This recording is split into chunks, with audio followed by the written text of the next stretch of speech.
Alkali Springs. It's about 4 o'clock in the morning, and it is cold. And some jackass is parked right by the spring.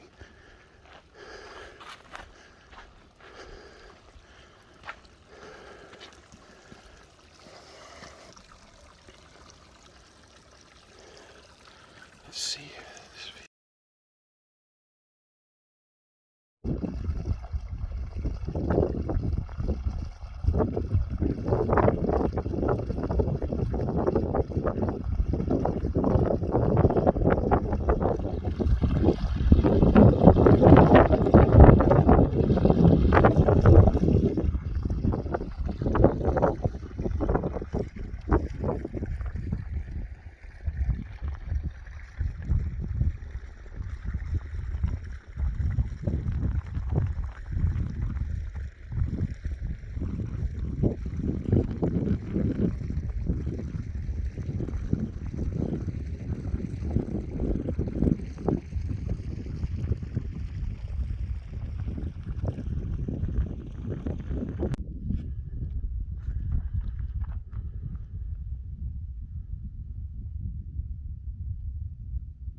All right, welcome back. Hope you're all doing well. I am in Reno, Nevada. Got here early yesterday. After a fairly good week last week. To sum it up, left the house on Monday, went to California, picked up a load from there, went to Phoenix, picked up a load from Phoenix, and ended up in Reno. I could have been here Friday night or Friday evening, but it wasn't any hurry. I'm going to unload first thing tomorrow morning, knock on wood, a couple of crates. So I included that in my gross for the week. But I get asked this question a lot. People, for whatever reason, want my 2 cents worth. And I've said this before. People will ask, should I buy a cargo van or should I buy a box truck? And it's really not that simple. Say yes, you'll make more money in one or something like that. It's got a lot to do with your own personality, what you like to do. But there's, if you're talking about a Sprinter van to a 26-foot box truck, there's a couple of options in the middle there, and I'm kind of in the middle there. It's hard to define my truck. But if you're talking just about a Sprinter van, people, there's so much competition in that Sprinter van business, in the cargo van and in the straight box business. But when you get down to that Sprinter van business, there's a lot of competition. And the reason is people think, oh, I can just go out and find me a van and finance it. It's super easy. I don't have to have an ELD. I don't have to stop at way stations. And it's true for the most part, but keep in mind those little Sprinter vans are expensive. But here's the thing, there's a big difference between a Sprinter van and what I do. For instance, this week I drove 2,900 miles. Easy miles. I was never in a hurry. I stopped when I wanted to stop. I picked up the loads during the daytime. I dropped the loads off during the daytime. I slept I rested for 10 or 12 hours per night. Like I said, just not in a hurry, never stressing out about it. When you're talking expediting, when you're talking a Sprinter van or small cargo van, you're talking expediting. Keep that word in mind, expediting. I'm not saying it's easier, harder. I'm not saying you won't make as much money. What I'm saying is it's expediting.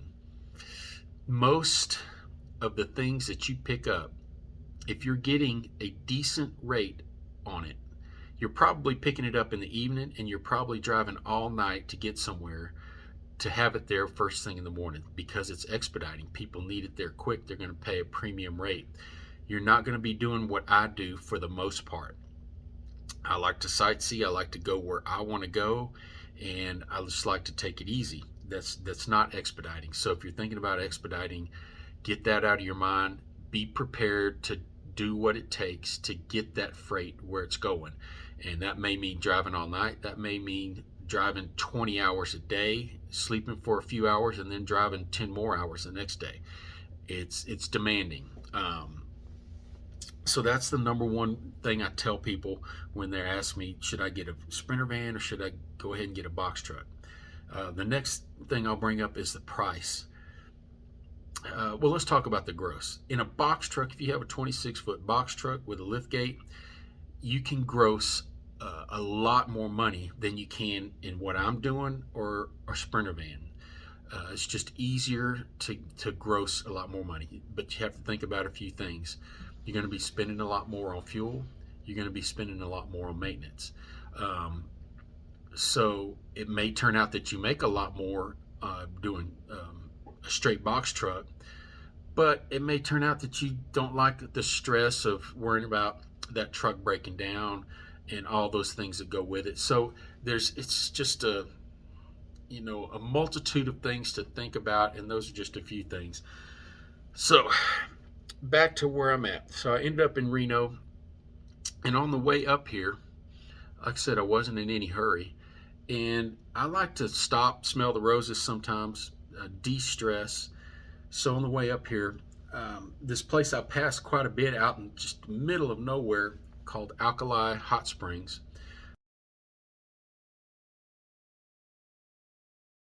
Jerry, look how tense you are.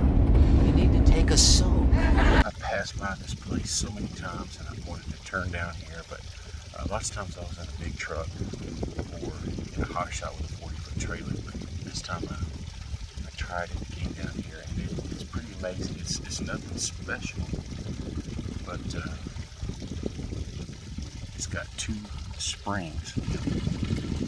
Got this one, which I had to remove from the tub because it was making it way too hot. And it's got this one over here. But as you can see, somebody in the way distant past has made like a little tub in here. And there's another one right over there, but it doesn't have much hot water flowing into it.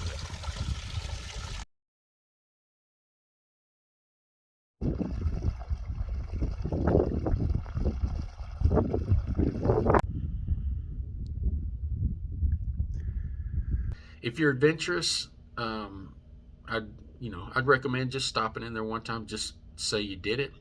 But like I said, it's 10 miles off any major road in the middle of nowhere, and it's nothing special. It's just out in the desert, and it's where a couple of hot springs come up and they spill over into a pool, and people go there, they drink or whatever, they soak for a little while, and that's all it is. But it's pretty cool to me that they've got wild horses coming up there, and you can see mountains with snow in the background. So pretty neat place. So I stopped there. I could have been here in Reno Friday evening, but I stopped off there and I did some boondocking, which I boondock every night, but people who have RVs who can't plug them up to electricity call it boondocking when they go out in the middle of nowhere and they have no electricity. So wasn't a big deal to me, but I will say this: you will not get down there in an 18-wheeler. So don't even try it. If you're in a large box truck, you may want to think twice about it. I'm in a smaller truck with a trailer. I was able to get in and out, not a big deal, but it's kind of soft, and if it's wet, you're going to be in a lot of trouble. So if you're adventurous, give it a shot. You got to be prepared to, if you get into trouble, to get yourself out of trouble. So stopped off there, stayed overnight, jumped in the hot springs at about 4 o'clock in the morning, stayed there about 2 hours, got out and came the rest of the way to Reno. And I've been here, I got here yesterday, gambled a little bit.